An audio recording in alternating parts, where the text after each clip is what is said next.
Hi hello everyone, welcome to my channel Srushti tutorial for maths. ನಾನು ಈ ದಿನ HSTR examination 2012ಕ್ಕೆ ಸಂಬಂಧಪಟ್ಟ ಹಾಗೆ paper 2 mathematics and physics question ಪೇಪರ್ನಲ್ಲಿ ಮ್ಯಾಥಮೆಟಿಕ್ಸ್ ಕ್ವಶನ್ಸಿಗೆ ಸಂಬಂಧಪಟ್ಟ ಹಾಗೆ ಆ ಒಂದು ಕ್ವಶನ್ಸ್ನ ಹೇಗೆ ಸಾಲ್ವ್ ಮಾಡ್ಬೋದು, ಜೊತೆಗೆ ಅದಕ್ಕೆ ಆನ್ಸರ್ ಹೇಗೆ ಕಂಡುಹಿಡಿಯೋದು ಅನ್ನೋದನ್ನು ವಿಶ್ಲೇಷಣೆಯ ಸಮೇತ ನಿಮಗೆ ತಿಳಿಸ್ಕೊಡ್ತಾ ಇದ್ದೀನಿ. ಸುಮಾರು 51ರಿಂದ 79ರವರೆಗೂ ಬರುವಂಥ ಪ್ರಶ್ನೆಗಳನ್ನು ಹಿಂದಿನ 2 ವಿಡಿಯೋಗಳಲ್ಲಿ ನಿಮ್ಮ ಜೊತೆ ಹಂಚ್ಕೊಂಡಿದ್ದೀನಿ. ಈಗ 80ರಿಂದ ಬರುವಂತಹ ಮುಂದಿನ ಪ್ರಶ್ನೆಗಳನ್ನು ಈ ವಿಡಿಯೋದಲ್ಲಿ ನಿಮ್ಮ ಜೊತೆ ಡಿಸ್ಕಷನ್ ಮಾಡ್ತಾ ಇದ್ದೀನಿ.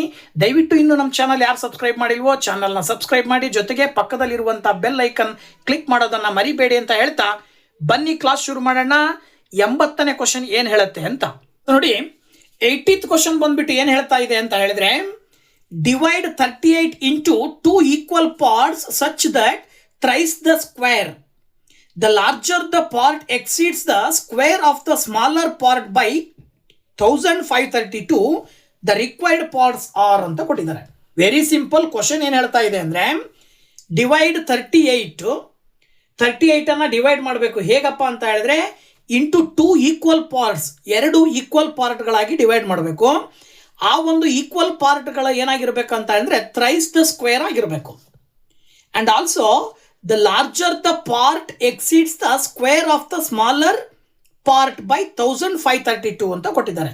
ಒಂದು ಚಿಕ್ಕ ಪಾರ್ಟ್ ಏನಾಗಿರ್ಬೇಕಂತೆ, ಒಂದು ಪಾರ್ಟು ಥ್ರೈಸ್ ದ ಸ್ಕ್ವೇರ್ನಲ್ಲಿ ಸ್ಕ್ವೇರು ಜೊತೆಗೆ larger the part exceeds the square of the smaller part by 1532 ಅಂತ ಕೊಟ್ಟಿದ್ದಾರೆ. ಇದರ ಆಧಾರದ ಮೇಲೆ ನೀವು ಆ ಒಂದು ರಿಕ್ವೈರ್ಡ್ ಪಾರ್ಟನ್ನು ಕಂಡುಹಿಡಿಬೇಕು. ನೀವೇನಾದರೂ 2 ಭಾಗ ಮಾಡಿದ್ರಿ ಅಂದರೆ ಆ 2 ಭಾಗದಲ್ಲಿ ಒಂದು ಭಾಗವನ್ನು ತಗೊಂಡು ಆ ಒಂದು ಭಾಗದ ಸ್ಕ್ವೇರ್ ಮಾಡಿ 3ರಿಂದ ಗುಣಾಕಾರ ಮಾಡಿದಾಗ ಅದು larger the part exceeds the square of the smaller part by 1532 ಆಗಿರಬೇಕು. ಓಕೆ, ಸೊ ಇದಕ್ಕೆ ಸಂಬಂಧಪಟ್ಟ ಹಾಗೆ ಈ ಒಂದು ಕ್ವಶನ್ ಅನ್ನು ನಾವು ಹೇಗೆ ಸಾಲ್ವ್ ಮಾಡ್ಬೋದು ಅಂತಕ್ಕಂಥದ್ದನ್ನು ನೋಡೋದಾದ್ರೆ, ಆಕ್ಚುಯಲ್ ಆಗಿ ಆ ಒಂದು ಒಟ್ಟು ನಂಬರ್ 38 ಅಂತ ಕೊಟ್ಟಿದ್ದಾರೆ. 38ಅನ್ನು 2 ಭಾಗ ಮಾಡಬೇಕು ಅಂತ ಅಂದಾಗ, ಸಪೋಸ್ ನಾವು ಒಂದು ಪಾರ್ಟನ್ನು ಎಕ್ಸ್ ಅಂತ ತಗೊಂಡ್ರೆ ಇನ್ನೊಂದು ಪಾರ್ಟ್ ಏನಾಗಿರುತ್ತೆ, 38 ಮೈನಸ್ ಎಕ್ಸ್ ಆಗಿರುತ್ತೆ. ಎಕ್ಸ್ ಅನ್ನ 38ಅಲ್ಲಿ ಕಳೆದ್ರೆ ಇನ್ನೆಷ್ಟು ಬರುತ್ತೋ ಅದು 2ನೇ ಪಾರ್ಟ್ ಆಗಿರುತ್ತೆ.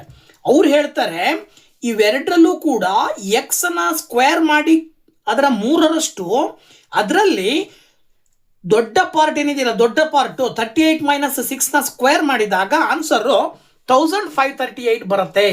ಹಾಗಿದ್ಮೇಲೆ ಆ 2 ಸಂಖ್ಯೆ ಕಂಡುಹಿಡಿಯಿರಿ ಅಂತ ಕೊಟ್ಟಿದ್ದಾರೆ. ಇಲ್ಲಿ 3x square minus 38 minus x whole square is equal to 1538 ಇದೆ. ಇದನ್ನು ನೀವು ಸಪೋಸ್ ಸಿಂಪ್ಲಿಫೈ ಮಾಡ್ತಾ ಹೋದಾಗ 3x square minus 38 whole square plus x square minus 2 into 38 into x is equal to 1538 ಬರುತ್ತೆ.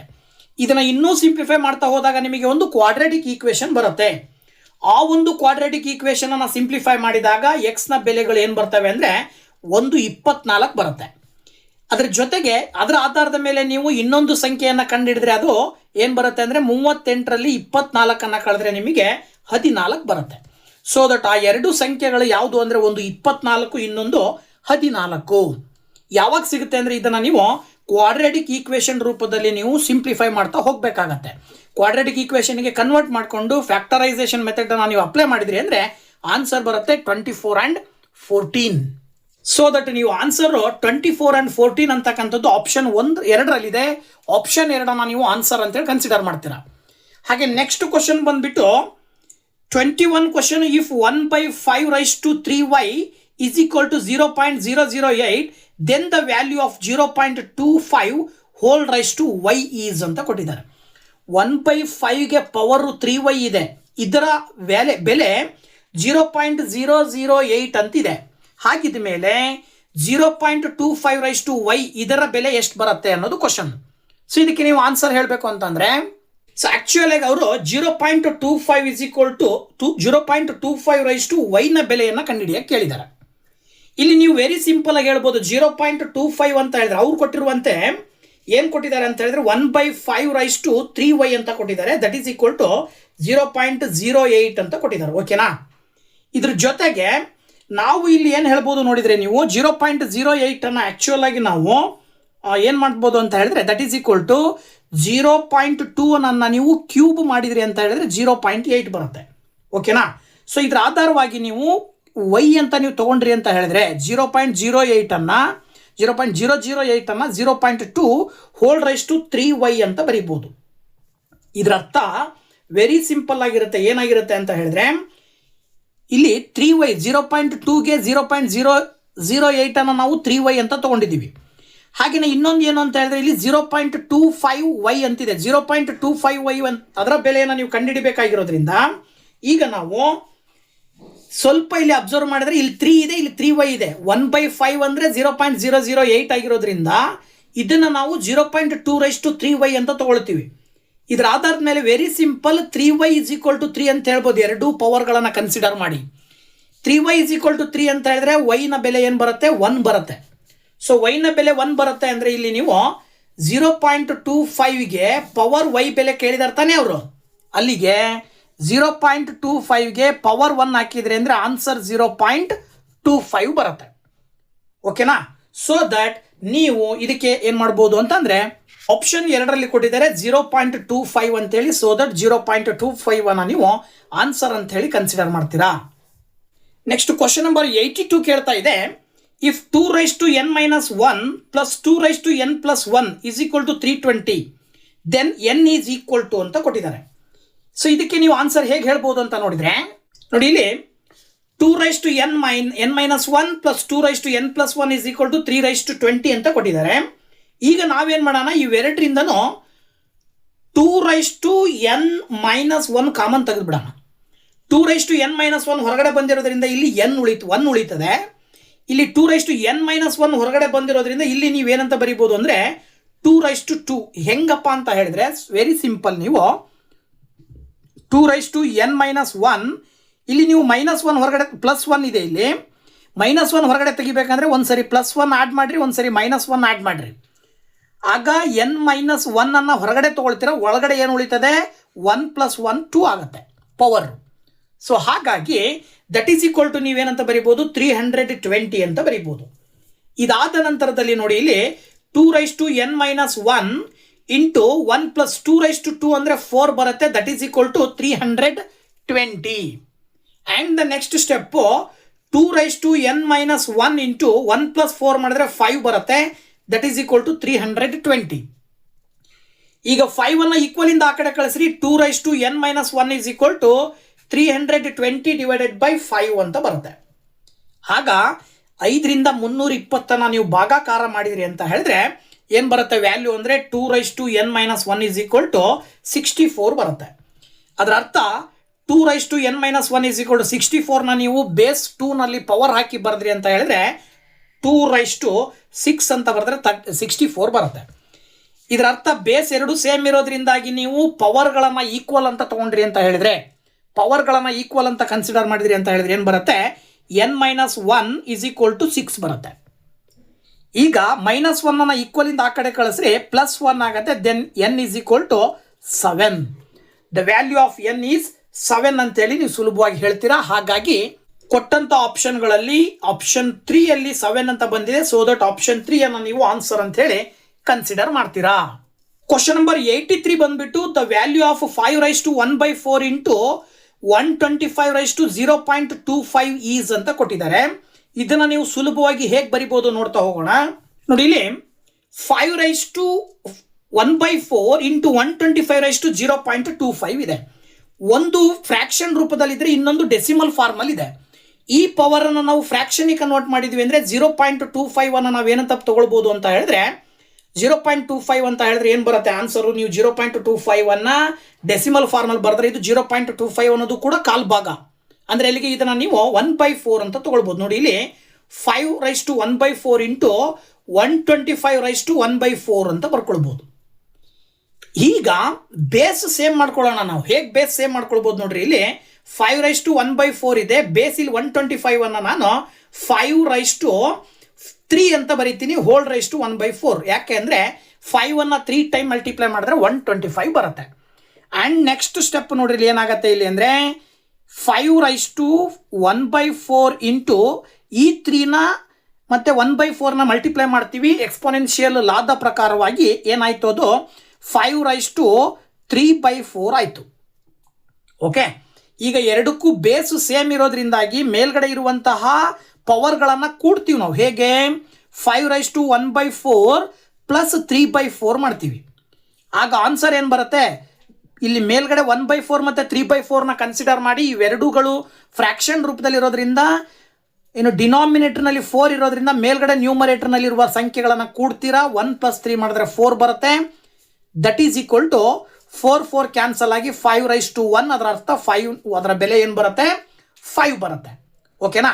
ಸೊ ದಟ್ ನೀವು ಇಲ್ಲಿ 83ನೇ ಕ್ವಶನಿಗೆ ವ್ಯಾಲ್ಯೂ 5 ಬಂದಿರೋದ್ರಿಂದಾಗಿ ಸೊ ನೀವು ಏನು ಮಾಡಬೇಕಾಗತ್ತೆ? ಆಪ್ಷನ್ 4 ನೀವು ಆನ್ಸರ್ ಆಗಿ ಹೇಳಬೇಕಾಗತ್ತೆ. ಕ್ವಶನ್ ನಂಬರ್ 84 ಕೊಟ್ಟಿದ್ದಾರೆ. The lateral surface area of a thin circular bottomed tin is 1760 square centimetre and the radius is 10 centimetre. What is the height of the tin ಅಂತ ಕೊಟ್ಟಿದ್ದಾರೆ. ಒಂದು tin ಇದೆ, ಆ ಟಿನ್ನು ಸರ್ಕ್ಯುಲರ್ ಬಾಟಮ್ ಅನ್ನು ಹೊಂದಿದೆ. ಆ ಒಂದು ಸರ್ಕ್ಯುಲರ್ ಬಾಟಮ್ ಅನ್ನು ಹೊಂದಿರುವಂತಹ ಟಿನ್ನಿನ lateral surface area 1760 square centimetre. ಅದರ ರೇಡಿಯಸ್ 10 ಸೆಂಟಿಮೀಟರ್ ಆದಮೇಲೆ ಅದರ ಹೈಟ್ ಎಷ್ಟು ಅಂತ ಕೇಳಿದ್ದಾರೆ. ಇಲ್ಲಿ ಸಾಮಾನ್ಯವಾಗಿ ನಾವು ಅದು ಟಿನ್ ಅಂತ ಅಂದರೆ ಅದು ಯಾವ ಶೇಪನ್ನು ಹೊಂದಿರುತ್ತೆ ಅಂದರೆ ಸಿಲಿಂಡ್ರಿಕಲ್ ಶೇಪನ್ನು ಹೊಂದಿರುತ್ತೆ. ಸೊ ಸಿಲಿಂಡರಿನ ಲ್ಯಾಟರಲ್ ಸರ್ಫೇಸ್ ಏರಿಯಾದ ಫಾರ್ಮುಲಾ ಬಳಸ್ಕೊಂಡು ನಾವು ಅದರ ಹೈಟನ್ನು ಕಂಡುಹಿಡಿಬೋದು. ಹೇಗೆ ಅಂತ ಅಂದರೆ ನೋಡಿ, ಇಲ್ಲಿ ಲ್ಯಾಟ್ರಲ್ ಸರ್ಫೇಸ್ ಏರಿಯಾ ಅವರೇ ಕೊಟ್ಟಿದ್ದಾರೆ 1760 ಸ್ಕ್ವೇರ್ ಸೆಂಟಿಮೀಟರ್. ಜೊತೆಗೆ ಆ ಒಂದು ಟಿನ್ನಿನ ರೇಡಿಯಸ್ ಕೊಟ್ಟಿದ್ದಾರೆ 10 centimetre. We know that the lateral surface area of cylinder that is equal to 2πRH formula. So ಈ ಫಾರ್ಮುಲಾಗೆ ವ್ಯಾಲ್ಯೂಸನ್ನು ನೀವು ಸಬ್ಸ್ಟಿಟ್ಯೂಟ್ ಮಾಡ್ತಾ ಹೋದ್ರೆ ಅಂದರೆ ಏನು ಬರುತ್ತೆ? ಲ್ಯಾಟ್ರಲ್ ಸರ್ಫೇಸ್ ಏರಿಯಾ ಅವರೇ ಕೊಟ್ಟಿದ್ದಾರೆ 1760. ಈ ಕಡೆ 2 × πನ ವ್ಯಾಲ್ಯೂ 22/7, ರೇಡಿಯಸ್ ಬಂದುಬಿಟ್ಟು 10. ನೀವು ಹೈಟನ್ನು ಕಂಡುಹಿಡಿಬೇಕು. ಇದಿಷ್ಟನ್ನು ನೀವು ಸಿಂಪ್ಲಿಫೈ ಮಾಡಬೇಕು ಅಂತ ಹೇಳಿದ್ರೆ ಹೆಚ್ಚನ್ನು ಮಾತ್ರ ಇಟ್ಕೊಂಡು ಇದಿಷ್ಟು ಈ ಕಡೆ ಹೋಯಿತು ಅಂದರೆ 1760ಯ ಪಕ್ಕದಲ್ಲಿ 7 ಬರುತ್ತೆ. ಡಿವೈಡೆಡ್ ಬೈ 2 × 22 × 10 ಬರುತ್ತೆ. ನೋಡಿ, ಒಂದೊಂದಾಗಿ ನೀವು ಕ್ಯಾನ್ಸಲ್ ಮಾಡ್ತಾ ಬಂದ್ರಿ ಅಂತ ಹೇಳಿದ್ರೆ ವೆರಿ ಸಿಂಪಲ್ ಆಗಿ ನೀವು ಹೇಳ್ಬೋದು ಹೈಟ್ ಎಷ್ಟು ಬರುತ್ತೆ? 28 ಸೆಂಟಿಮೀಟರ್ ಬರುತ್ತೆ. ಸೊ ಅಲ್ಲಿಗೆ ಆ ಒಂದು ಟಿನ್ನಿನ ಎತ್ತರ ಸುಮಾರು 28 ಸೆಂಟಿಮೀಟರ್. ಸೊ ದಟ್ ಇಲ್ಲಿ ಆಪ್ಷನ್ 1ರಲ್ಲಿ 28 ಅಂತ ಕೊಟ್ಟಿದ್ದಾರೆ. That is the right answer. ಹಾಗೆ 85 ಕ್ವಶನ್ ಬಂದ್ಬಿಟ್ಟು the height of water level in a circular well is 7 meters and it's diameter is 10 meters. The volume of the water stored in the well is ಅಂತ ಕೊಟ್ಟಿದ್ದಾರೆ. ಈಗ water circular well ಆಗಿದೆ ಅಂತ ಕೊಟ್ಟಿದ್ದಾರೆ. Circular well ಅಂತ ಹೇಳಿದ್ರೆ ಅದು cylindrical circular ಶೇಪನ್ನು ಹೊಂದಿರುತ್ತೆ. ಈ ರೀತಿ ಬಾವಿ ಇರುತ್ತೆ ಅಂದರೆ ಇದು ಸಿಲಿಂಡರ್ ಶೇಪನ್ನು ಹೊಂದಿದೆ ಅಂತ ಅರ್ಥ. ಸೊ ಈ ರೀತಿ ಸಿಲಿಂಡ್ರಿಕಲ್ ಶೇಪನ್ನು ಹೊಂದಿರುವಂತಹ ಬಾವಿಯ ಒಳಗಡೆ ಇರುವ ನೀರಿನ ಪ್ರಮಾಣವನ್ನು ಕೊಟ್ಟಿದ್ದಾರೆ ಮತ್ತು ಅದರ ಡಯಾಮೀಟರ್ನ ಕೊಟ್ಟಿದ್ದಾರೆ. ಹಾಗಿದ ಮೇಲೆ ಆ ಒಂದು ಬಾವಿಯಲ್ಲಿ ಒಟ್ಟು ಎಷ್ಟು ನೀರಿನ ಪ್ರಮಾಣವನ್ನು ತುಂಬಬಹುದು ಅಥವಾ ವಾಲ್ಯೂಮ್ ಎಷ್ಟು, ವಾಟರ್ನ ಒಂದು ವಾಲ್ಯೂಮ್ ಎಷ್ಟು ಅನ್ನೋದನ್ನು ಕೇಳಿದ್ದಾರೆ. ಸೊ ಇದಕ್ಕೆ ನೀವು ಆನ್ಸರ್ ಹೇಗೆ ಹೇಳ್ಬೋದು ನೋಡಿದರೆ ಅಲ್ಲಿ ನೀವು ಆ್ಯಕ್ಚುಯಲ್ ಆಗಿ ಹೈಟನ್ನು ನಾವು 7 ಮೀಟರ್ ಅಂತ ತೊಗೊಳ್ಬೇಕು. ಯಾಕೆಂದರೆ ನೀರು ಎಷ್ಟು ಎತ್ತರ ತುಂಬಿಕೊಂಡಿದೆ ಅನ್ನೋದನ್ನು ಕೊಟ್ಟಿದ್ದಾರೆ 7 ಮೀಟ್ರು. ಡಯಾಮೀಟ್ರ್ ಕೊಟ್ಟಿದ್ದಾರೆ 10 ಮೀಟ್ರು. ಅದನ್ನು ನೀವು ರೇಡಿಯಸ್ಸಿಗೆ ಕನ್ವರ್ಟ್ ಮಾಡಿಕೊಂಡ್ರೆ 10/2 ಮಾಡಿದ್ರೆ 5 ಮೀಟ್ರ್ ಬರುತ್ತೆ. ಸಿಲಿಂಡರಿನ ವಾಲ್ಯೂಮ್ ಕಂಡುಹಿಡಿಯಲಿಕ್ಕೆ ಬಳಸುವ ಸೂತ್ರ πr²h. ಅಲ್ಲಿಗೆ ವಾಲ್ಯೂಮ್ ಕಂಡುಹಿಡಿಯಕ್ಕೆ ಕೇಳಿರೋದ್ರಿಂದಾಗಿ ಪೈ ಅಂದರೆ 22/7 ಇಂಟು ರೇಡಿಯಸ್ಸು 5² ಇಂಟು ಹೆಚ್ ಅಂತ ಹೇಳಿದ್ರೆ 7 ಕ್ಯಾನ್ಸಲ್ ಆಗಿ 22 × 5² ಮಾಡಿದ್ರೆ 25 ಮಾಡ್ತೀರಾ. ಅಲ್ಲಿಗೆ 22 × 25 ಮಾಡಿದ್ರೆ 550 ಕ್ಯೂಬಿಕ್ ಮೀಟರ್ ಬರುತ್ತೆ. ಇದು ಆ ಒಂದು ಟ್ಯಾಂಕ್ನಲ್ಲಿ ತುಂಬಿರುವ ನೀರಿನ ಪ್ರಮಾಣ, ನೀರಿನ volume 550 cubic metre. So that ಇಲ್ಲಿ ನಿಮಗೆ ಆಪ್ಷನ್ 2ನಲ್ಲಿ ಆನ್ಸರ್ ಕೊಟ್ಟಿದ್ದಾರೆ. That is the right answer. Next question number 86. The diameter of a cone is 10 centimetre and height is 12 centimeter. The total surface area of the cone is given by ಅಂತ ಕೊಟ್ಟಿದ್ದಾರೆ. ಒಂದು conical shape ಇದೆ, ಅದರ diameter 10 centimetre ಇದೆ ಮತ್ತು ಅದರ height 12 centimetre ಇದೆ. ಹಾಗಿದ್ದ ಮೇಲೆ ಆ ಒಂದು ಕೋನಿನ ಟೋಟಲ್ ಸರ್ಫೇಸ್ ಏರಿಯಾ ಕಂಡುಹಿಡಿಯಕ್ಕೆ ಕೇಳಿದ್ದಾರೆ. Very simple. Total surface area of ಕೋನಿನ ಫಾರ್ಮುಲಾ ಹಾಕಿದರೆ ಆನ್ಸರ್ ಬರುತ್ತೆ. ನಮಗೆಲ್ಲ ಗೊತ್ತು ಏನು ಮಾಡಬೇಕಂತ ಹೇಳಿದ್ರೆ ಕೋನ್ ಅಂದರೆ ಈ ಶೇಪಲ್ಲಿ ಇರುತ್ತೆ. ಇಲ್ಲಿ ಇದನ್ನು ನಾವು ರೇಡಿಯಸ್ ಅಂತ ತೊಗೊಳ್ತೀವಿ, ಇದನ್ನು ಹೈಟ್ ಅಂತ ತೊಗೊಂಡ್ರೆ ಇದನ್ನು ನಾವು ಸ್ಲ್ಯಾಂಟ್ ಹೈಟ್ ಅಂತ ಕರಿತೀವಿ, ಎಲ್ ಅಂತ ಕರಿತೀವಿ. ಸೊ ಇಲ್ಲಿ ಆ್ಯಂಗಲ್ 90 ಡಿಗ್ರಿ ಫಾರ್ಮೇಷನ್ ಆಗೋದ್ರಿಂದಾಗಿ ಎಲ್ ಬೇಕು ಅಂದರೆ ಪೈಥಾಗೋರಸ್ ಥಿಯರಮ್ನ ಅಪ್ಲೈ ಮಾಡಿದ್ರೆ r² + h² ಅಂತ ಬರೀಬೋದು. ಅಲ್ಲಿಗೆ L = √r² + h² ಆಗುತ್ತೆ. ರೇಡಿಯಸ್ ಕೊಟ್ಟಿದ್ದಾರೆ 5, ಹೆಚ್ ಕೊಟ್ಟಿದ್ದಾರೆ ಹೈಟು 12. ಇದನ್ನ ಇಲ್ಲಿ ಅಪ್ಲೈ ಮಾಡಿದ್ರಿ ಅಂತ ಹೇಳಿದ್ರೆ ನೀವು ಸ್ಕ್ವೇರ್ ರೂಟ್ ಆಫ್ ಏನು ಬರಿಬೋದು ಅಂದರೆ 5 ಸ್ಕ್ವೇರ್ ಪ್ಲಸ್ 12 ಸ್ಕ್ವೇರ್ ಅಂತ ಬರಿಬೋದು.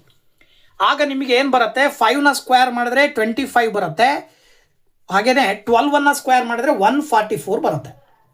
ಓಕೆ, ಸೊ ಇದನ್ನು ನೀವು ಸಿಂಪ್ಲಿಫೈ ಮಾಡ್ತಾ ಹೋದ್ರಿ ಅಂತ ಅಂದಾಗ ಅಂದರೆ ಆ್ಯಡ್ ಮಾಡಿದರೆ 169 ಬರುತ್ತೆ. 169 ಅನ್ನೋದು 13ನ ಸ್ಕ್ವೇರ್ ಆಗಿರೋದ್ರಿಂದ ಎಲ್ನ ಬೆಲೆ 13 ಏನದು ಸೆಂಟಿಮೀಟ್ರ್ ಬಂತು ಅಂತ ತಿಳ್ಕೊಳ್ರಿ. ಈಗ ಸ್ಲ್ಯಾಂಟ್ ಹೈಟ್ ಸಿಕ್ತು, ರೇಡಿಯಸ್ ಇದೆ, ಹೈಟ್ ಇದೆ.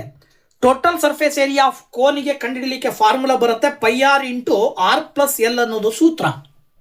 ಈ ಒಂದು ಫಾರ್ಮುಲಾಗೆ ವ್ಯಾಲ್ಯೂಸನ್ನು ಸಬ್ಸ್ಟಿಟ್ಯೂಟ್ ಮಾಡಿರಿ. ಪೈ ಅಂದರೆ 22/7 ಇಂಟು ರೇಡಿಯಸ್ ಅಂದರೆ 5 ಮತ್ತೆ 5 ಪ್ಲಸ್ ಎಲ್ ಅಂತ ಹೇಳಿದ್ರೆ 13.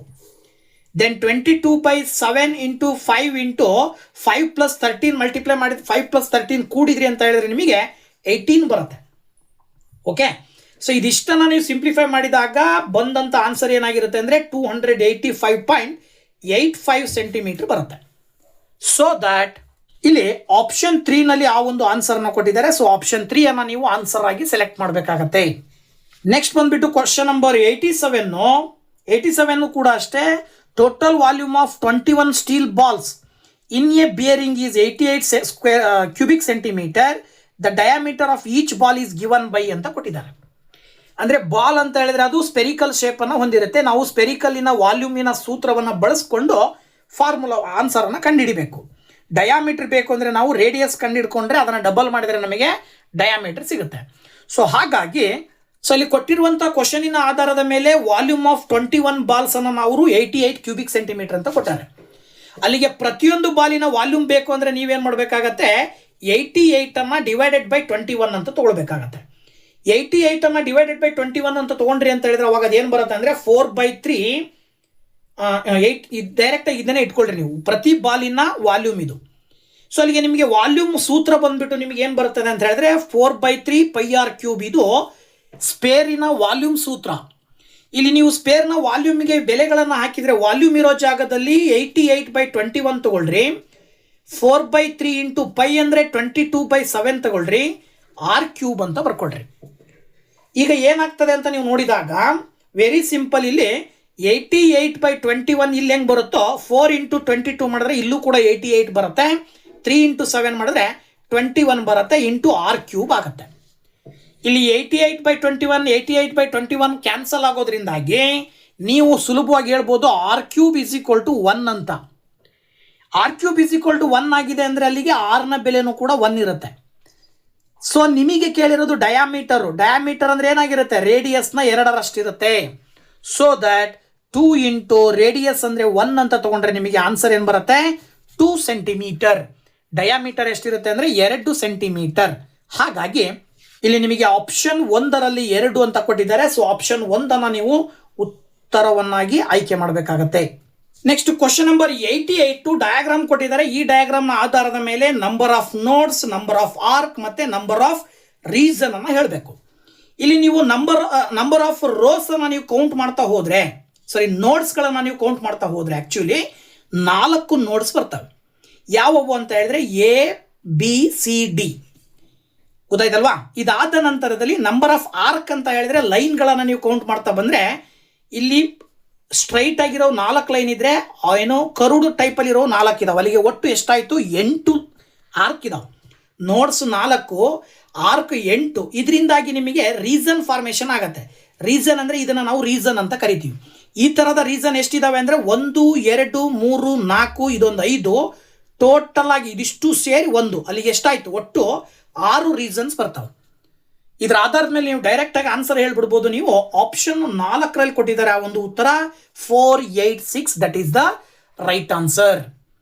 ಇನ್ನು ನೆಕ್ಸ್ಟ್ ಕ್ವಶನ್ ನಂಬರ್ 89 ಬಂದ್ಬಿಟ್ಟು in the triangle ABC XY parallel to BC and then AX is equal to S minus 2, BX is equal to 2S minus 5 and AY by CY is equal to 1/4, then the value of S ಅಂತ ಕೊಟ್ಟಿದ್ದಾರೆ. So ಇದಕ್ಕೆ ನೀವು ಸುಲಭವಾಗಿ ಟ್ರಯಾಂಗಲಿನ ಒಂದು similar ಟ್ರಯಾಂಗಲಿನ ಆಧಾರದ ಮೇಲೆ ನೀವು answer ಹೇಳ್ತೀರಾ. ಹೇಗೆ ಅಂದರೆ ನೋಡ್ರಿ, ಇಲ್ಲಿ ಅವ್ರು ಹೇಳುವ ಪ್ರಕಾರ ABC ಅನ್ನೋ ಟ್ರಯಾಂಗಲ್ನಲ್ಲಿ BCಗೆ ಪ್ಯಾರಲಲ್ ಆಗಿ XY ಅನ್ನು ಹೇಳ್ಕೊಂಡು ಎ ಎಕ್ಸ್ನ ಮೆಜರ್ಮೆಂಟ್ S-2, ಬಿ ಎಕ್ಸ್ನ ಮೆಜರ್ಮೆಂಟ್ 2S-5 ಇದೆ. ಹಾಗೆ AY/CY ಕೊಟ್ಟಿದ್ದಾರೆ. ಎಷ್ಟು AY/CY ಅಂತ ಹೇಳಿದ್ರೆ AY/CYನ ರೇಷಿಯೋ ಕೊಟ್ಟಿದ್ದಾರೆ, ದಟ್ ಈಸ್ 1/4 ಅಂತ ಹೇಳಿ. ಹಾಗಿದ ಮೇಲೆ ಅವ್ರು ಕೇಳಿರ್ತಕ್ಕಂಥದ್ದು ಇಲ್ಲಿ ಎಸ್ ಅನ್ನುವಂಥದ್ದು ಏನು ಕೊಟ್ಟಿದಾರಲ್ಲ, ಎಸ್ನ ಬೆಲೆ ಎಷ್ಟು ಅಂತ. ಇದು ಸಿಮಿಲರ್ ಟ್ರಯಾಂಗಲ್ನಲ್ಲಿ ಥೇಲ್ಸ್ನ ಥಿಯರಮ್ ಹೇಳುತ್ತೆ. ಏನು ಥೇಲ್ಸ್ನ ಥಿಯರಮ್ ಹೇಳುತ್ತೆ ಅಂದರೆ, a line is drawn parallel to a side of the triangle, then the two sides are in ratio ಅಂತೇಳಿ ಹೇಳ್ತಿದೆ. ಅಂದರೆ ಯಾವಾಗ ಒಂದು ಲೈನನ್ನು ನಾವು ತ್ರಿಭುಜದ ಒಂದು ಬಾಹುವಿಗೆ ಸಮಾಂತರವಾಗಿ ಎಳೆದುವೋ, ಉಳಿದೆರಡು ಬಾಹುಗಳು ಸಮವಾಗಿ ಡಿವೈಡ್ ಆಗ್ತವೆ. ಇದರ ಆಧಾರದ ಮೇಲೆ ನಾವು ಸೂತ್ರವನ್ನು ಏನು ಹೇಳ್ತೀವಿ ಅಂತ ಹೇಳಿದ್ರೆ, AX/BX = AY/CY ಅಂತ ತಗೊಳ್ಬೇಕು. ಇಲ್ಲಿ ವ್ಯಾಲ್ಯೂಸ್ ಅನ್ನು ಸಬ್ಸ್ಟಿಟ್ಯೂಟ್ ಮಾಡ್ರಿ. AX ಅಂತ ಹೇಳಿದ್ರೆ S-2, BX ಅಂತ ಹೇಳಿದ್ರೆ 2S-5, AY/CY ಅಂತ ಹೇಳಿದ್ರೆ 1/4. ಸೊ ಈಗ ನೀವು ಕ್ರಾಸ್ ಮಲ್ಟಿಪ್ಲಿಕೇಶನ್ ಮಾಡ್ತೀರಾ. 4 × S ಮಾಡಿದ್ರೆ 4S -4 × 2 ಮಾಡಿದ್ರೆ 8. 2S-5 ಸಿಂಪ್ಲಿಫೈ 1ರಿಂದ ಗುಣಾಕಾರ ಮಾಡಿದ್ರೆ 2S-5 ಬರುತ್ತೆ. 4S ಇದೆ, ಇಲ್ಲಿ 2S ಇದೆ. ಈ ಕಡೆ ಬಂದರೆ -2S ಆಗೋದ್ರಿಂದ ಲೆಸ್ ಮಾಡಿದ್ರೆ ಬರೀ 2S ಮಾತ್ರ ಉಳ್ಕೊಳ್ಳುತ್ತೆ. ಇಲ್ಲಿ -5 ಇದೆ, 8 ಆ ಕಡೆ ಬಂದರೆ +8 ಆಗುತ್ತೆ.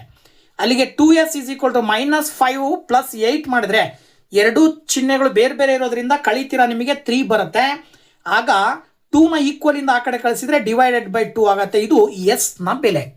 ಸೊ ಎಸ್ನ ಬೆಲೆ ಏನು ಬರ್ತಾ ಇದೆ? 3/2. ಸೊ ದಟ್ 3/2 ನಿಮಗೆ ಆಪ್ಷನ್ 4ರಲ್ಲಿ ಕೊಟ್ಟಿದ್ದಾರೆ. ಸೊ ದಟ್ ಆಪ್ಷನ್ 4ಅನ್ನು ನೀವು ಆನ್ಸರ್ ಆಗಿ ಹೇಳಬೇಕಾಗತ್ತೆ. ಹಾಗೆ 90th question, a man whose height is 1.5 meters standing 8 meters from a lamp post observes that his shadow cast by the height is 2 meters in length. How high is the lamp above the ground ಅಂತ ಕೊಟ್ಟಿದ್ದಾರೆ. Question ಏನು ಹೇಳ್ತಾ ಇದೆಯಪ್ಪ ಅಂದರೆ, ಒಬ್ಬ ಮನುಷ್ಯ 1.5 metre ಹೈಟನ್ನು ಹೊಂದಿರತಕ್ಕಂಥವನು 8 metre ಎತ್ತರದಿಲ್ಲ 8 metre ಎತ್ತರದಲ್ಲಿರುವ ಒಂದು lamp ಪೋಸ್ಟಿನ ಮೇಲ್ಗಡೆ ನಿಂತಿದ್ದಾನೆ. ನಿಂತ್ಕೊಂಡು ಹಿ ಅಬ್ಸರ್ವ್ಸ್ ದಟ್ ಹಿಸ್ ಶಾಡೋ, ಅವನು ತನ್ನ ನೆರಳನ್ನು ನೋಡ್ತಾ ಇದ್ದಾನೆ. ಆ ಒಂದು ಶಾಡೋದ ನೆರಳು ಸುಮಾರು 2 ಮೀಟರ್ ಎತ್ತರವನ್ನು ಹೊಂದಿದೆ. ಹಾಗಿದ್ಮೇಲೆ ಲ್ಯಾಂಪ್ ಪೋಸ್ಟು ಗ್ರೌಂಡಿಂದ ಎಷ್ಟು ಎತ್ತರದಲ್ಲಿ ಇದೆ ಅನ್ನೋದನ್ನು ಕ್ವಶನ್ ಕೇಳಿದ್ದಾರೆ ಅವರು. ಸೊ ಇದಕ್ಕೆ ನಮಗೆ ಆನ್ಸರ್ ಬೇಕು ಅಂತ ಹೇಳಿದ್ರೆ ಏನು ಮಾಡಬೇಕು ನೋಡಿ. ಕ್ವಶನ್ ಹೇಳುವ ಪ್ರಕಾರ height of a man 1.5 metre, shadow length ಅದನ್ನು ನಾವು ಎಸ್ ಅಂತ ತಗೊಳ್ಳೋಣ, ಅದು 2 ಮೀಟ್ರು. ಇನ್ನು distance from a lamp post to a man, ಮನುಷ್ಯನಿಗೆ ಲ್ಯಾಂಪ್ ಪೋಸ್ಟ್ನಿಂದ ಇರುವ ದೂರ. ನಾನು ಆವಾಗಲೇ ಲ್ಯಾಂಪ್ ಪೋಸ್ಟಿನ ಹೈಟ್ ಅಂತ ಹೇಳಿದೆ, ಅಲ್ಲ, ಲ್ಯಾಂಪ್ ಪೋಸ್ಟಿನ ಹೈಟ್ ನಾವು ಕಂಡುಹಿಡಿಬೇಕು. ಅಲ್ಲಿ ಲ್ಯಾಂಪ್ ಪೋಸ್ಟ್ನಿಂದ ಆ ವ್ಯಕ್ತಿ ನಿಂತಿರುವಂಥ ದೂರ ಎಷ್ಟು ದೂರದಲ್ಲಿ ನಿಂತಿದ್ದಾನೆ ಅಂದರೆ 8 ಮೀಟರ್ ದೂರದಲ್ಲಿ ನಿಂತಿದ್ದಾನೆ.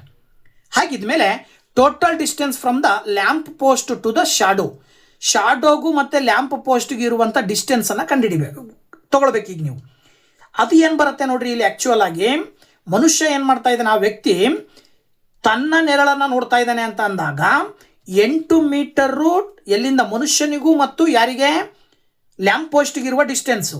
ಮನುಷ್ಯ ಇಲ್ಲಿ ನಿಂತಿದ್ದಾನೆ ಅಂತ ಹೇಳಿದ್ರೆ ಅವನ ನೆರಳು ಈ ಕಡೆ ಬೀಳುತ್ತೆ, ಲ್ಯಾಂಪ್ ಪೋಸ್ಟ್ ಈ ಕಡೆ ಇದೆ. ಸೊ ಇದು ಸುಮಾರು 8 ಮೀಟರ್ ಇದೆ, ಇದು 2 ಮೀಟರ್ ಇದೆ. ಸೊ ಆಗಿದ್ಮೇಲೆ ನೀವು ಈ ಲ್ಯಾಂಪ್ ಪೋಸ್ಟಿನ ಹೈಟನ್ನು ಕಂಡುಹಿಡಿರಿ ಅಂತ ಕ್ವಶನ್. ಅರ್ಥ ಆಯ್ತಲ್ವಾ? ಸೊ ಇದು ನೆರಳು 2 ಮೀಟ್ರು, ಇದು ಏನು distance between the lamp post and a man 8 metre. So find out the height of the lamp post, ಇದನ್ನು ಕಂಡುಹಿಡಿಬೇಕು ನೀವು. ಇದರ ಹೈಟ್ ಬೇಕು ಅಂತ ಹೇಳಿದ್ರೆ ಈಗ ತಾನೇ ನಾವೇನು ಥೇಲ್ಸ್ನ ಥಿಯರಮ್ನ ಆಧಾರದ ಮೇಲೆ ಇದನ್ನು ಮಾಡಿದರೆ ನೀವು ಸುಲಭವಾಗಿ ಹೈಟ್ನ ಕಂಡುಹಿಡಿಬೋದು. ಹೇಗೆ ಅಂತ ಹೇಳಿದ್ರೆ, ಸಪೋಸ್ ಇದನ್ನು ABCDE ಅಂತ ತೊಗೊಂಡ್ರಿ ಅಂತ ಹೇಳಿದ್ರೆ ವೆರಿ ಸಿಂಪಲ್ ಆಗಿ ನೀವೇನು ತೊಗೊಳ್ರಿ ಅಂತ ಹೇಳಿದ್ರೆ ಏನೋ ಟೋಟಲ್ ತೊಗೊಳೋದಾದರೆ BC ಗೊತ್ತಾಯ್ತಲ್ಲ. ಹೈಟ್ ಆಫ್ ದ ಲ್ಯಾಂಪ್ ಪೋಸ್ಟನ್ನು ನೀವು AB ಅಂತ ತೊಗೊಂಡ್ರೆ ಡಿವೈಡೆಡ್ ಬೈ ಟೋಟಲ್ ಡಿಸ್ಟೆನ್ಸನ್ನು ತೊಗೊಳ್ಬೇಕು. ಹಾಗೆಯೇ ಹೈಟ್ ಆಫ್ ದ ಮ್ಯಾನ್ ತೊಗೊಂಡ್ರೆ divided by length of the shadow ತೊಗೊಳ್ಬೇಕು. ಗೊತ್ತಾಯ್ತಲ್ವಾ? ಇದರ ಆಧಾರದ ಮೇಲೆ ನೀವು ಈ ರೀತಿ ಬರ್ಕೊಳ್ತೀರಾ. Height of lamp post divided by total distance is equal to height of a man divided by shadow length. ವ್ಯಾಲ್ಯೂಸನ್ನು ನೀವು ಹಾಕ್ರಿ. Height of the lamp post ಗೊತ್ತಿಲ್ಲ, ಕಂಡುಹಿಡಿಬೇಕು. ಸಪೋಸ್ ನೀವು ಅದನ್ನು AB ಅಂತ ತೊಗೊಂಡ್ರಿ ಅಂತ ಹೇಳಿದ್ರೆ ಟೋಟಲ್ ಡಿಸ್ಟೆನ್ಸ್ ಬಂದುಬಿಟ್ಟು 10 ಇದೆ, ಅಲ್ವಾ. 8+2 ಮಾಡಿದ್ರೆ ಅಲ್ಲಿಗೆ ನಮಗೆ ಎಷ್ಟು ಬರುತ್ತೆ ಅಂತ ಹೇಳಿದ್ರೆ ಇಲ್ಲಿ 10 ಮೀಟರ್ ಬರೋದ್ರಿಂದಾಗಿ ನಾವು 10 ಅಂತ ತಗೊಂತೀವಿ ಟೋಟಲ್ ಡಿಸ್ಟೆನ್ಸ್ ಅನ್ನ. ದಟ್ ಈಸ್ ಈಕ್ವಲ್ ಟು ಇಲ್ಲಿ ಏನಾಗುತ್ತೆ ನೋಡ್ರಿ, ಇಲ್ಲಿ height of a man 1.5 divided by shadow length 2 metre. Cross multiplication ಮಾಡಿದ್ರೆ ನೀವು ಅಂದರೆ AB ಇಂಟು 2 ಮಾಡಿದ್ರೆ ಅಂದರೆ 2AB ಆಗುತ್ತೆ. 1.5 ಇಂಟು 10 ಆಗುತ್ತೆ. 2ರಿಂದ 10 ನೀವು ಡಿವೈಡ್ ಮಾಡಿದ್ರೆ 5 ಬರುತ್ತೆ. ದೆನ್ AB ಅಂತ ಹೇಳಿದ್ರೆ height of the lamp post 1.5 into 5 ಮಾಡಬೇಕಾಗತ್ತೆ. 1.5 ಇಂಟು 5 ಮಾಡಿದ್ರೆ 7.5 ಮೀಟರ್ ಬರುತ್ತೆ. This is the height of the lamp post. So that option 1ರಲ್ಲಿ ಕೊಟ್ಟಿದ್ದಾರೆ height of the lamp post 7.5 ಅಂತೇಳಿ. So that is the right answer. ಹಾಗೆ 91st question, triangle ABC similar to triangle PQR. Area of the triangle ABC is 64 square centimeter and area of triangle PQR is 49 square centimeter. If QR is equal to 8, the length of the side of triangle ABC corresponding to QR is given by ಅಂತ ಕೊಟ್ಟಿದ್ದಾರೆ. ಇಲ್ಲಿ triangle ABC ಮತ್ತೆ PQR ಎರಡು similar ಅಂತ ಕೊಟ್ಟು area of triangle ಒಂದ್ರದ್ದು ABC ಟ್ರಯಾಂಗಲ್ದು 64 square centimetre ಕೊಟ್ಟಿದ್ದಾರೆ. ಇನ್ನೊಂದು ಟ್ರಯಾಂಗಲ್ನ ಏರಿಯಾ 49 ಸ್ಕ್ವೇರ್ ಸೆಂಟಿಮೀಟರ್ ಕೊಟ್ಟಿದ್ದಾರೆ. ಆ ಎರಡು ಟ್ರಯಾಂಗಲಿನ ಕರೆಸ್ಪಾಂಡಿಂಗ್ ಸೈಡ್ಸು ಒಂದು ಸೈಡನ್ನು ಕೊಟ್ಟಿದ್ದಾರೆ QR. ಇನ್ನೊಂದು ABC ಸೈಡ್ ಯಾವ್ದು ಬರುತ್ತೆ, ಅದು BC ಬರುತ್ತೆ ಅಂತ ತಿಳ್ಕೊಂಡ್ರೆ BCಯ ಮೆಜರ್ಮೆಂಟನ್ನು ಕಂಡುಹಿಡಿರಿ ಅನ್ನೋದು ಕ್ವಶನ್. ಸೊ ಇದಕ್ಕೆ ನೀವು ಆನ್ಸರ್ ಹೇಗೆ ಹೇಳ್ಬೋದು ಅಂದರೆ, ಸೊ ಇದಕ್ಕೆ ಸಂಬಂಧಪಟ್ಟ ಹಾಗೆ ಒಂದು ಥಿಯರಮ್ ಬರುತ್ತೆ. Area of similar triangles, ratio of the area of similar triangles is equal to the squares of the ratio of the corresponding sides ಅಂತ ಹೇಳ್ತೀವಿ ನಾವು. ಅದರ ಆಧಾರದ ಮೇಲೆ ABCನಲ್ಲಿ ಕರೆಸ್ಪಾಂಡಿಂಗ್ ಸೈಡ್ ಅನ್ನು ನಾವು BCಯನ್ನು ಸ್ಕ್ವೇರ್ ಅಂತ ತಗೊಂಡ್ರೆ PQRನಲ್ಲಿ QR ಅನ್ನು ನಾವು ಸ್ಕ್ವೇರ್ ಅಂತ ತಗೊಳ್ಬೇಕಾಗತ್ತೆ. ಇದರ ಆಧಾರದ ಮೇಲೆ ವ್ಯಾಲ್ಯೂಸ್ ಅನ್ನು ಹಾಕ್ತಾ ಹೋಗ್ರಿ. ಏರಿಯಾ ಆಫ್ ಟ್ರಯಾಂಗಲ್ನ ಕೊಟ್ಟಿದ್ದಾರೆ ಅವರು 64 ಅಂತ ಕೊಟ್ಟಿದ್ದಾರೆ. PQR ನ ಏರಿಯಾ 49 ಅಂತ ಕೊಟ್ಟಿದ್ದಾರೆ. BCನ ಮೆಜರ್ಮೆಂಟ್ ಕಂಡುಹಿಡಿಬೇಕು. QR ಸ್ಕ್ವೇರ್ ಅಂತ ಹೇಳಿದ್ರೆ ಅಲ್ಲಿ ನೀವು QR ನ ಮೆಜರ್ಮೆಂಟ್ ಕೊಟ್ಟಿರೋದ್ರಿಂದಾಗಿ ನೀವು 8 ಸ್ಕ್ವೇರ್ ಅಂತ ತಗೊಳ್ತೀರಾ. 8 ಸ್ಕ್ವೇರ್ ಮಾಡಿದ್ರೆ 64 ಬರುತ್ತೆ. ಕ್ರಾಸ್ ಮಲ್ಟಿಪ್ಲಿಕೇಶನ್ ಮಾಡಿದ್ರೆ BC square into 49 is equal to 64 into 8 square ಮಾಡಿದ್ರೆ 64 ಬರುತ್ತೆ. ಈಗ ನೀವು BC ಸ್ಕ್ವೇರ್ ಬೇಕು ಅಂತ ಹೇಳಿದ್ರೆ 49 ಅನ್ನು ಕೂಡ ಈಕ್ವಲಿಂದ ಆ ಕಡೆ ಕಳಿಸಿದ್ರಿ ಅಂತ ಹೇಳಿದ್ರೆ ನೀವು ಡಿವೈಡೆಡ್ ಬೈ 49 ಆಗುತ್ತೆ. BCಗೆ ಸ್ಕ್ವೇರ್ ಕ್ಯಾನ್ಸಲ್ ಮಾಡಿದ್ರಿ ಅಂತ ಹೇಳಿದ್ರೆ ಇದಿಷ್ಟಕ್ಕೂ ಕೂಡ ರೂಟ್ ಬರುತ್ತೆ. 64 ಇಂಟು 64 ಡಿವೈಡೆಡ್ ಬೈ 49. ಈಗ ನೀವು ಸುಲಭವಾಗಿ ಹೇಳ್ಬಿಡ್ತೀರಾ BC ಈಸ್ ಈಕ್ವಲ್ ಟು ಇದಕ್ಕೇನಾದ್ರು ನೀವು ಸಪೋಸ್ ಸ್ಕ್ವೇರ್ ರೂಟ್ ಕ್ಯಾನ್ಸಲ್ ಮಾಡಿ ಬರ್ಕೊಂಡ್ರಿ ಅಂತ ಹೇಳಿದ್ರೆ ಏನು ಬರಿಬೋದು ನೋಡ್ರಿ. ಇಲ್ಲಿ 64ನ ಸ್ಕ್ವೇರ್ ರೂಟು 8 ಆಗೋದ್ರಿಂದಾಗಿ ಹೊರಗಡೆ ಬಂದರೆ 8 ಬರುತ್ತೆ. ಇದು ಕೂಡ 8 ಆಗುತ್ತೆ, ಕೆಳಗಡೆ 7 ಬರುತ್ತೆ. 8 8 64 ಡಿವೈಡೆಡ್ ಬೈ 7. ಈಗ ನೀವು 7ರಿಂದ 64 ಭಾಗಾಕಾರ ಮಾಡಿದ್ದೆ ಆದರೆ 9.14 ಬರುತ್ತೆ ಆನ್ಸರ್. ಸೊ ದ್ಯಾಟ್ BCನ ಮೆಜರ್ಮೆಂಟು 9.14. ಹಾಗಾಗಿ ನೀವು ಸುಲಭವಾಗಿ ಇಲ್ಲಿ ಏನು ಹೇಳ್ಬೋದು ಅಂತ ಹೇಳಿದ್ರೆ 9.14 ಆಪ್ಷನ್ 2ರಲ್ಲಿದೆ. So that option 2 is the right answer. ಹಾಗೆ 92nd question, in a right angled triangle ABC, angle B is equal to 90 degree, AC is equal to 17 centimeter, AB is equal to 8 centimeter, then BC is ಅಂತ ಕೊಟ್ಟಿದ್ದಾರೆ. ಇದು ಕೂಡ very simple ಆಗಿರ್ತಕ್ಕಂಥದ್ದು. ಹೇಗೆ ಮಾಡೋದು ನೋಡ್ತಾ ಹೋಗೋಣ. ಈಗ ಇದನ್ನ ಟ್ರಯಾಂಗಲ್ ABC ತಗೊಂಡ್ರೆ ಆಂಗಲ್ B 90 ಡಿಗ್ರಿ ಅಂತ ಕೊಟ್ಟಾರೆ ಅವರು. AC ನ ಮೆಜರ್ಮೆಂಟ್ ಕೊಟ್ಟಿದ್ದಾರೆ, AB ನ ಮೆಜರ್ಮೆಂಟ್ ಕೊಟ್ಟಿದ್ದಾರೆ. BC ಕಂಡುಹಿಡಿಬೇಕು. ಪೈಥಾಗೋರಸ್ ಥಿಯರಮ್ ಏನು ಹೇಳುತ್ತೆ, ಒಂದು ರೈಟ್ ಆಂಗಲ್ ಟ್ರಯಾಂಗಲ್ ಇದ್ರೆ ಅದರಲ್ಲಿ ಸ್ಕ್ವೇರ್ ಆನ್ ದ ಹೈಪೋಟಿನಸ್ ಅಂದರೆ AC ನ ಸ್ಕ್ವೇರ್ ಮಾಡಿದ್ರೆ ಅದು sum of the squares of the other 2 ಸೈಡ್ಸ್ಗೆ ಈಕ್ವಲ್ ಇರುತ್ತೆ. ಅಂದರೆ AB ಸ್ಕ್ವೇರ್ ಪ್ಲಸ್ BC ಸ್ಕ್ವೇರ್ಗೆ ಈಕ್ವಲ್ ಇರುತ್ತೆ. ಓಕೆ, ಸೊ ದ್ಯಾಟ್ ನೀವು AC ಅಂತ ಹೇಳಿದ್ರೆ 17 ಸ್ಕ್ವೇರ್ ತಗೊಳ್ರಿ, AB ಅಂತ ಹೇಳಿದ್ರೆ 8 ಸ್ಕ್ವೇರ್ ತಗೊಳ್ರಿ, BC ಸ್ಕ್ವೇರ್ ಕಂಡುಹಿಡಿಬೇಕು. 17 ಸ್ಕ್ವೇರ್ ಮಾಡ್ತೀರಾ ನೀವು. 17 ಸ್ಕ್ವೇರ್ ಮಾಡಿದ್ರೆ ನಿಮಗೆ ಏನು ಬರುತ್ತೆ, 289 ಬರುತ್ತೆ. 8 ಸ್ಕ್ವೇರ್ ಈ ಕಡೆ ತೊಗೊಂಬಂದ್ರೆ -64 ಆಗುತ್ತೆ. That is equal to BC square. 289ನಲ್ಲಿ 64ಅನ್ನು ನೀವು ಲೆಸ್ ಮಾಡ್ತೀರಾ, ಅವಾಗ 225 ಬರುತ್ತೆ. BCಗಿರುವ ಸ್ಕ್ವೇರ್ ಕ್ಯಾನ್ಸಲ್ ಮಾಡಿದ್ರಿ ಅಂತ ಹೇಳಿದ್ರೆ ಲೆಫ್ಟ್ ಸೈಡಿಗೆ ರೂಟ್ ಬರುತ್ತೆ. ಇದರ ಅರ್ಥ ಸ್ಕ್ವೇರ್ ರೂಟ್ ಆಫ್ 225 ನಾವು 15 ಅಂತ ಕರಿತೀವಿ. ಇದರ ಅರ್ಥ BCನ ಮೆಜರ್ಮೆಂಟ್ ಎಷ್ಟು ಬರುತ್ತೆ, 15 ಸೆಂಟಿಮೀಟರ್. ಸೊ ದಟ್ 15 ಸೆಂಟಿಮೀಟರ್ ಎಲ್ಲಿದೆ ಅಂದರೆ ಆಪ್ಷನ್ 4 ಇದೆ. That is the right answer. Question number 93 ಬಂದ್ಬಿಟ್ಟು ಏನು ಹೇಳುತ್ತದೆ, given below are the sides of A triangle. In which cases are the triangles right angled ಅಂತ ಕೊಟ್ಟಿದ್ದಾರೆ. ಕೆಳಗಡೆ ಕೊಟ್ಟಂತಹ ಸೈಡ್ಸ್ಗಳು ರೈಟ್ ಆಂಗಲ್ ಟ್ರಯಾಂಗಲಿನ ಸೈಡ್ಸು. ಹಾಗಿದ್ರೆ ಇವುಗಳಲ್ಲಿ ಯಾವುದು ಸಮ ಬರುತ್ತೆ ಅಂತ ಈಗ ತಾನೇ ನಾವು ನೋಡಿದ್ವಿ. ಏನು ಅಂತ ಹೇಳಿದ್ರೆ 17 ಸೆಂಟಿಮೀಟ್ರ್ ಒಂದು ಗಿವನ್ ಕೊಟ್ಟಿದ್ರು, ಅದ್ರ ಜೊತೆಗೆ 8 ಸೆಂಟಿಮೀಟ್ರ್ ಗಿವನ್ ಕೊಟ್ಟಿದ್ರು. ಸಿಂಪ್ಲಿಫೈ ಮಾಡಿ ನಮಗೆ ಆನ್ಸರ್ ಏನು ಬಂತು, 15 ಬಂತು ಅಲ್ವಾ. ಇದರ ಆಧಾರದ ಮೇಲೆ 17, 8, 15 ಇದರಲ್ಲಿ ಯಾವುದರಲ್ಲಿದೆ ಅಂದರೆ 4ರಲ್ಲಿದೆ. ಸೊ ದಟ್ 4ನೇ ಆಪ್ಷನ್ನ ನೀವು ಸರಿಯಾದ ಉತ್ತರ ಅಂತೇಳಿ ಆಯ್ಕೆ ಮಾಡಬೇಕಾಗತ್ತೆ 93ನೇ ಕ್ವಶನ್ನಿಗೆ.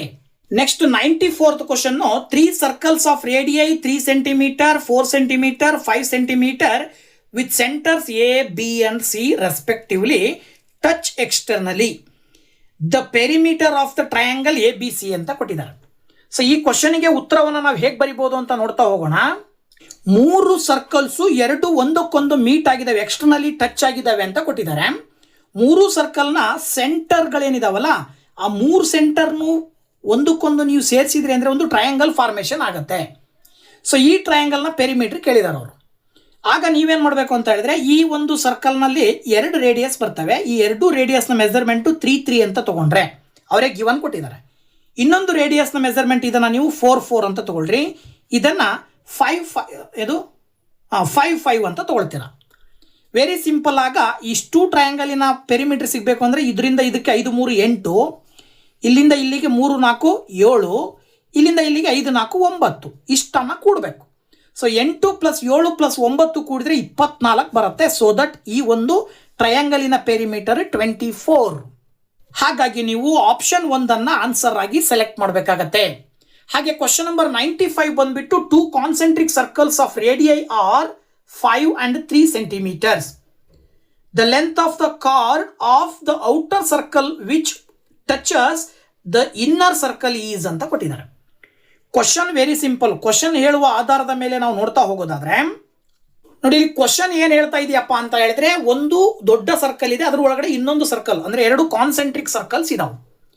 ದೊಡ್ಡ ಸರ್ಕಲ್ನ ರೇಡಿಯಸ್ ಬಂದ್ಬಿಟ್ಟು ಎಷ್ಟಂತೆ 5 ಸೆಂಟಿಮೀಟರ್ ಅಂತ ಕೊಟ್ಟಿದ್ದಾರೆ. ಅಂದರೆ ಇದು ಓ ಅಂತ ತಗೊಳ್ರಿ, ಇದನ್ನ ಎ, ಇದನ್ನ ಬಿ, ಇದನ್ನ ಸಿ ಅಂತ ತಗೊಂಡ್ರೆ ಓ ಎ ಅನ್ನೋದು ದೊಡ್ಡ ಸರ್ಕಲ್ನ ರೇಡಿಯಸ್ 5 ಸೆಂಟಿಮೀಟ್ರು. ಹಾಗೆಯೇ ಸಣ್ಣ ಸರ್ಕಲ್ನ ರೇಡಿಯಸ್ ಕೊಟ್ಟಿದ್ದಾರೆ 3 ಸೆಂಟಿಮೀಟ್ರು. ಅದರ ಆಧಾರದ ಮೇಲೆ ಒ ಪಿ ಅನ್ನುವಂಥ ಒಂದು ರೇಡಿಯಸ್ ಹಾಕಿದ್ದೀವಿ. ಕಾನ್ಸೆಂಟ್ರಿಕ್ ಸರ್ಕಲ್ನ ಒಳಗಡೆ ಇರುವ ಸಣ್ಣ ಸರ್ಕಲಿನ ಒಂದು ಸರ್ಕಂಫರೆನ್ಸಿಗೆ ಟಚ್ ಆಗೋದ್ರ ಮೂಲಕ ದೊಡ್ಡ ಸರ್ಕಲ್ಗೆ ಒಂದು ಕಾರ್ಡ್ ಹಾಕಿದ್ದೀವಿ. ಆ ಕಾರ್ಡ್ನ ಲೆಂತ್ ಎಷ್ಟು ಅಂತ ಕೇಳಿದ್ದಾರೆ. ಸೊ ಆ ಕಾರ್ಡ್ನ ಲೆಂತ್ ಬೇಕು ಅಂತ ಹೇಳಿದ್ರೆ ವೆರಿ ಸಿಂಪಲ್. ನೀವೇನು ಮಾಡಬೇಕು ಅಂದರೆ, ಇದು ಆ್ಯಂಗಲ್ 90 ಡಿಗ್ರಿ ಇರುತ್ತೆ. ಆ್ಯಂಗಲ್ 90 ಡಿಗ್ರಿ ಇರುತ್ತೆ ಅಂದರೆ ಪೈಥಾಗೋರಸ್ ಥಿಯರಮ್ನ ಪ್ರಕಾರ, ಪೈಥಾಗೋರಿಯನ್ ಟ್ರೈಪ್ಲೆಟ್ಸ್ನ ಪ್ರಕಾರ ಇದು 5 ಸೆಂಟಿಮೀಟರ್, ಇದು 3 ಸೆಂಟಿಮೀಟರ್ ಇರುತ್ತೆ ಅಂದರೆ ಇದು 4 ಸೆಂಟಿಮೀಟರ್ ಇರುತ್ತೆ.